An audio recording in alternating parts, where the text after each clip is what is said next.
quand ces gens-là vont manger cette salade, il y aura des gens qui vont ressembler à des chiens en train de lécher leurs assiettes. Ma chérie! Vous voulez me tuer ou quoi? Pardon. Heureusement, moins un, j'allais me blesser. Doucement. Tendresse. Écoutez, je ne vais pas mettre du temps. Doucement. Je ne vais pas mettre du temps pour vous donner des nouvelles aujourd'hui parce que j'ai des invités vraiment d'honneur. Donc, je serai vraiment très brève. Vous avez entendu? Oh, pardon.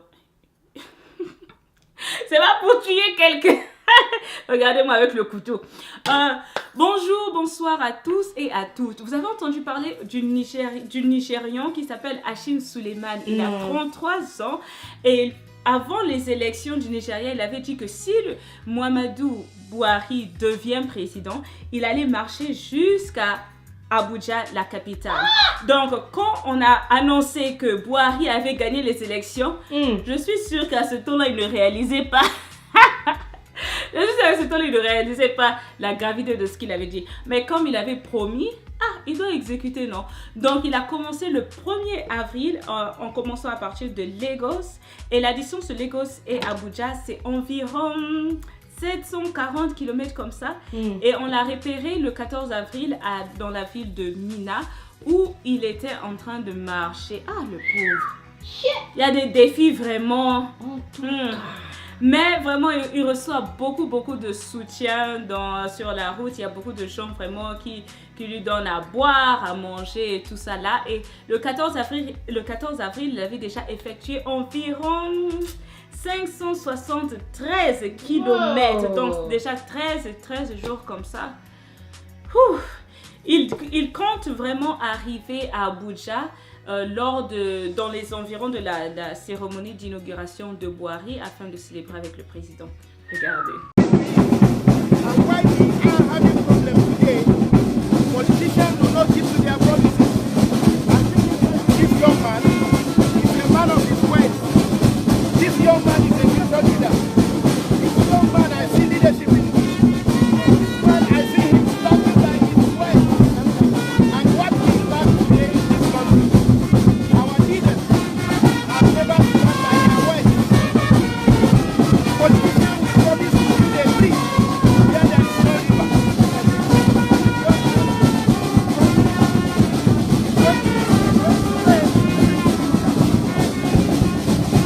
This young man, Hashimu, promised he's going to strike from Lagos.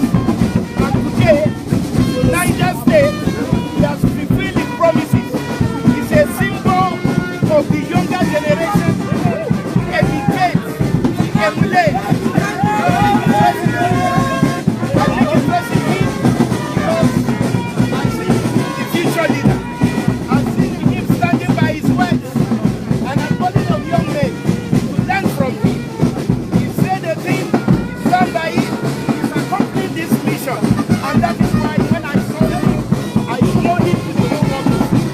And today, I told you the man has made it. And I'm calling on politicians.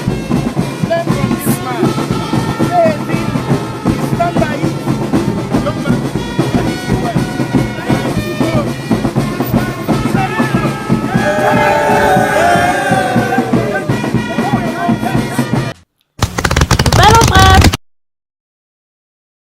Je suis sûre que tout le monde est au courant de cette nouvelle. Le Sénégalais Suleiman un autre Suleiman. Le Sénégalais Suleiman Diawara risque 7 ans de prison. Il est joli, hein? Suleiman Diawara a été interpellé dans le cadre d'une enquête sur une affaire d'escroquerie dont le joueur aurait été victime et pour laquelle il a tenté de se faire justice lui-même. Il aurait découvert que la Porsche Cayenne qu'il avait achetée pour 50 000 € à un garagiste, lequel le faisait lanterner depuis plusieurs mois, sans lui proposer de véhicule, était en fait volée. Macambo. Il aurait ensuite envoyé 4 personnes afin de récupérer son argent auprès de l'intéressé. La nature de l'agression n'est pas connue, mais elle est assez grave pour avoir conduit Diawara en prison après la garde à vue. Le joueur a été incarcéré jeudi dernier en début de soirée à la prison des Baumettes à Marseille avec un de ses frères. Oh! Présentement, la cour d'appel d'Aix en province a décidé ce vendredi de maintenir en détention provisoire Souleymane Diawara et son frère Adama. Yeah. Écoutez ça. Le ministre français des Finances, Michel Sapin, a informé le président malien Ibrahim Boubacar Keïta l'annulation de 43 milliards de francs CFA. Cadeau comme ça? Cadeau. Donc, la dette du Mali a été annulée comme ça. Plus de dette. Paris détenait cette créance auprès de Bamako depuis 1984. Aïe, aïe, aïe.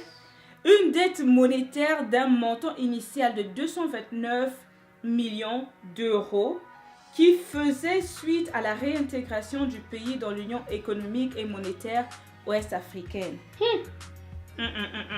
Ok, je vais lire ce que le ministre français a expliqué. La France apporte son soutien au Mali pour lui permettre de lutter contre le terrorisme, de lui permettre d'affirmer son intégrité territoriale dans le dialogue. On le fait pour l'aider à satisfaire les impératifs de développement. Aïe! Ok, d'après moi, Kibele Rose, je voudrais demander à la France... qu'est-ce qu'il gagne en annulant une dette si forte? Parce que pour nous, le public, c'est pas si facile d'avaler qu'ils veulent juste effacer la dette comme ça parce qu'ils veulent aider le Mali pour lutter contre le terrorisme. Mais bon, on est quand même au 21e siècle, hein? Il faut nous dire qu'est-ce qui est derrière cette annulation-là. Mais bon, je parle pas beaucoup. Moi, je ne mange jamais. Je vous ai parlé de ça il y a quelques mois de cela. Et ça s'est enfin réalisé. Comme vous le voyez ici, le passeport ordinaire congolais de Brazzaville est désormais délivré à 50 000 francs CFA. Un arrêté co-signé le 15 avril par le ministre des Finances et son homologue de l'Intérieur fixe désormais les frais de chancellerie relatifs à l'attribution du passeport ordinaire à 50 000 francs CFA et à 75 000 francs CFA ceux du passeport de service. Cet arrêté qui abroge toutes les dispositions antérieures contraires, mais ipso facto... il y a des mots compliqués. Le français est simple, vous compliquez encore. Donc cet arrêté qui met ipso facto un terme à la gratuité de ces documents en vigueur depuis quelques années en République du Congo. Félicitations à la femme africaine Messeret Mengistu. C'est une jeune dame de 25 ans qui s'est distinguée ce dimanche dans les artères de Paris à l'occasion du 39e marathon de la ville Lumière. L'Éthiopienne a remporté la compétition avec à la clé son meilleur chrono. Wow. Elle a dominé la meute des 42 195 km de Paris dans un temps de 2h23 minutes 24 secondes. Waouh! Aujourd'hui, il n'y a que des gens qui courent et marchent vraiment. Elle explose son record personnel qui était de 2h29 minutes 22 secondes établi en 2013. Mengistu dévance dans sa compatriote Amane Gobena qui est venue en deuxième position et le podium est complété par la Kenyane Vizini Jeb Kesho. La joie de l'Afrique. Tout le monde en ce moment aussi est au courant de l'affaire de Garissa au Kenya, ce qui s'est passé avec l'attentat à l'université, bref et tout. Cette semaine, il y a eu des développements, des gens ont appris de nouvelles choses. L'avion du commando d'intervention qui était supposé normalement se rendre sur les lieux du crime, à ce temps-là, transportait les membres de la famille du chef de police africano. Vraiment, tu n'as pas pitié de toi-même. Et le coupable s'écrit, c'est Rogers Mbiti, qui est le chef de la brigade aérienne de la police. Donc, ces jeunes dames-là, demoiselles que vous voyez là, ce sont les membres de sa famille. Quand on a convoqué Rogers Mbiti, il a dit que c'est vrai, l'avion n'était pas disponible à ce temps-là. Mais pourquoi? Parce qu'on était en train de faire des entraînements. Ces jeunes jolies demoiselles-là, sachant bien que ce ce qui est en train de se faire est illégal, c'est-à-dire transporter des civils dans un avion vraiment de l'État. Au lieu de se calmer, non, elles ont commencé à prendre des photos. Non seulement ça, elles ont publié ces photos sur Instagram. Ah bah! Et quand les gens commencent à faire les investigations, ils sont partis dans leur compte d'Instagram et ils ont vu que l'avion là ressemble à l'avion là dont on est en train de parler. Qu'est-ce qui se passe là? Et ils ont vu la date à laquelle les filles ont publié la photo. Le son n'a fait qu'un tour. Ils ont commencé à faire l'addition. 1 plus 1. Au lieu que ça fasse maintenant 2, 3. Les gens disent donc, pendant que les gens étaient en train de mourir là-bas à Garissa, vous étiez en train de prendre des jeunes belles filles, vous les transportez n'importe où. Et d'après les informations, l'avion n'a atterri qu'à Nairobi, la capitale du Kenya, à 11h30, alors que les choses déjà à Garissa avaient commencé à péter les plombs vers 5h. Donc vous imaginez. Et l'avion a quitté Nairobi, a enfin quitté Nairobi à 12h30 pour se rendre à Garissa vers les 13h et quelques. Mais à ce temps-là, ce n'est pas que vous allez trouver les gens vivants, il y a déjà des dégâts. C'est désolant. Voici une affaire vraiment, sérieusement, je voulais pas en parler. Mais les gens ont dit non, Rose, s'il te plaît, dis-nous ce qui se passe, on veut savoir tout ça là. Je suis sûre que vous êtes au courant des événements en ce moment-ci en Afrique du Sud concernant des Africains qui sont des victimes d'attaques parce que ce sont des commerçants qui, d'après la population sud-africaine, qui volent leur boulot. Je ne sais pas, et pourtant il y a des Européens là-bas aussi qui sont commerçants, qui volent leur boulot, il y a des Asiatiques, mais bon, eux on ne les voit pas, on voit seulement les Africains.